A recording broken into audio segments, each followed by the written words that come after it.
युद्ध के मैदान में भगवान कृष्ण द्वारा अर्जुन को बताए गए प्रेरक विचारों और दिखाए गए रास्ते से न केवल अर्जुन ने युद्ध जीता, बल्कि अर्जुन ने हर क्षेत्र में महारत हासिल की।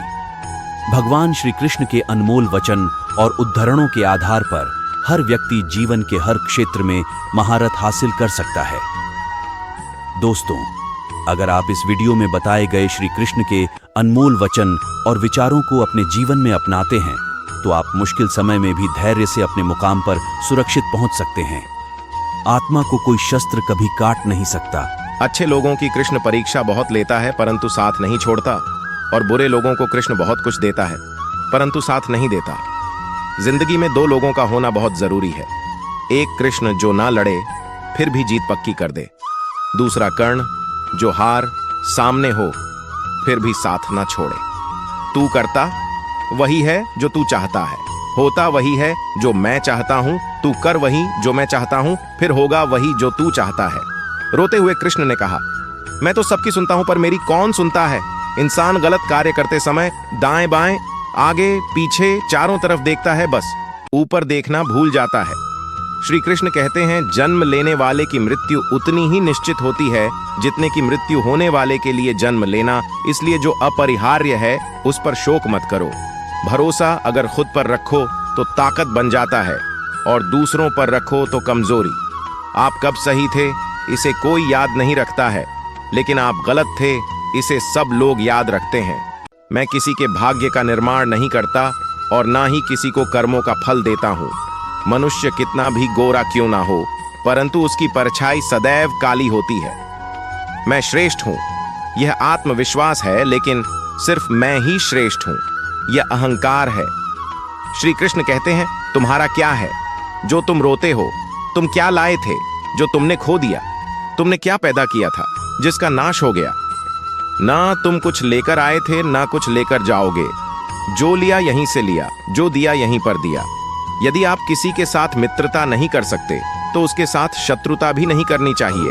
जो हुआ अच्छा हुआ, जो हो रहा है अच्छा हो रहा है, जो होगा वह भी अच्छा होगा।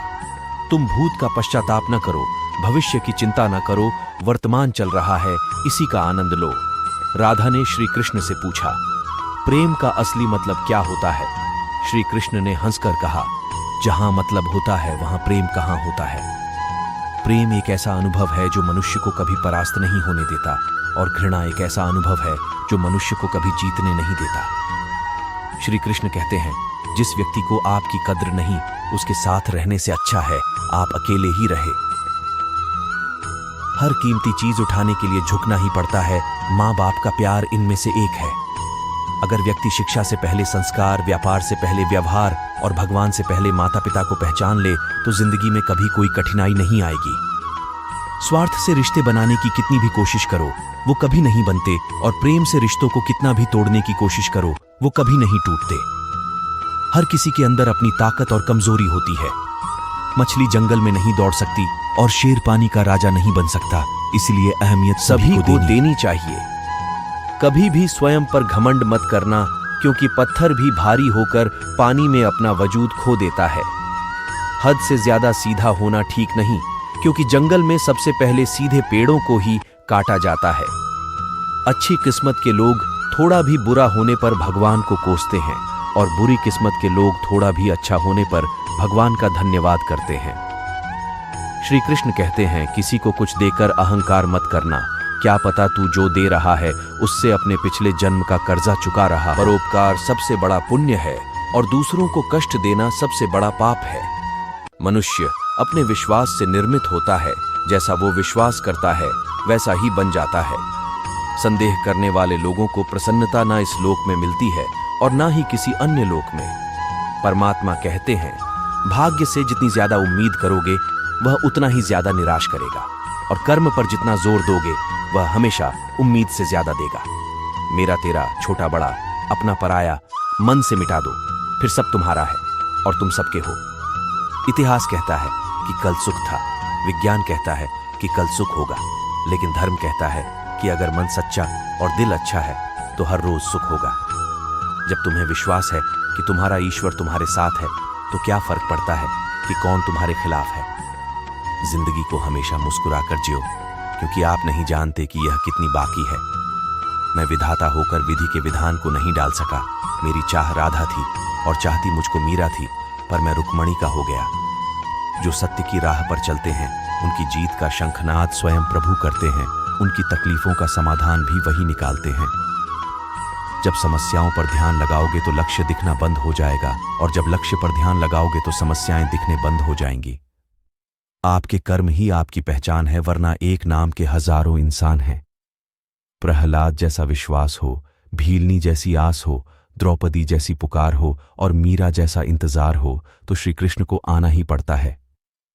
जब बुरे दिन आते हैं तो बुद्धि भी घास चरने चली जाती है। इंसान चाहकर भी सही निर्णय नहीं ले पाता, इसीलिए कहा जाता है इसलिए कहा जाता है कि इंसान बुरा नहीं होता, उसका वक्त बुरा होता है। श्री कृष्ण कहते हैं, दुनिया के सारे खेल खेल लेना, पर भूलकर किसी की भावनाओं के साथ मत खेलना, क्योंकि ये वो गुनाह है जिन्हें मैं कभी माफ नहीं करूंगा। घमंड बता देता है कि कितना पैसा है, संस्कार बता देते हैं कि परिवार कैसा है, और बोली बता देती है इंसान कैसा है। दो तरह के लोग आपको बताएंगे कि आप कोई परिवर्तन नहीं ला सकते। एक वो जो कोशिश करने से डरते हैं, और दूसरे वो जो आपकी कामयाबी से डरते हैं। ऊपर वाले की न्याय की चक्की धीमी जरूर चलती है, लेकिन याद रखना यह पीसती बहुत अच्छे से है। आत्मा पुराने शरीर को वैसे ही छोड़ देती है जैसे मनुष्य पुराने कपड़ों को उतारकर नए कपड़े धारण कर लेता है।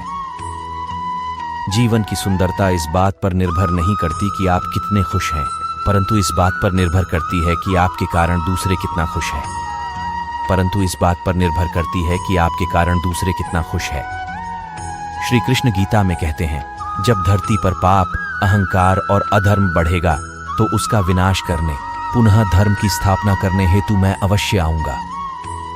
जब कोई आपसे घृणा करने लग जाए तो समझ लेना वह आपका मुकाबला नहीं कर सकता।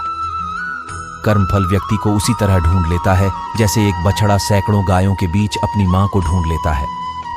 क्रोध से भ्रम पैदा होता है, भ्रम से बुद्धि व्यग्र होती है, जब बुद्धि व्यग्र होती है तब तर्क नष्ट हो जाता है, और जब तर्क नष्ट हो जाता है तब व्यक्ति का पतन हो जाता है। दोस्तों, मैं आशा करता हूं कि यह वीडियो आपको पसंद आई होगी। धन्यवाद।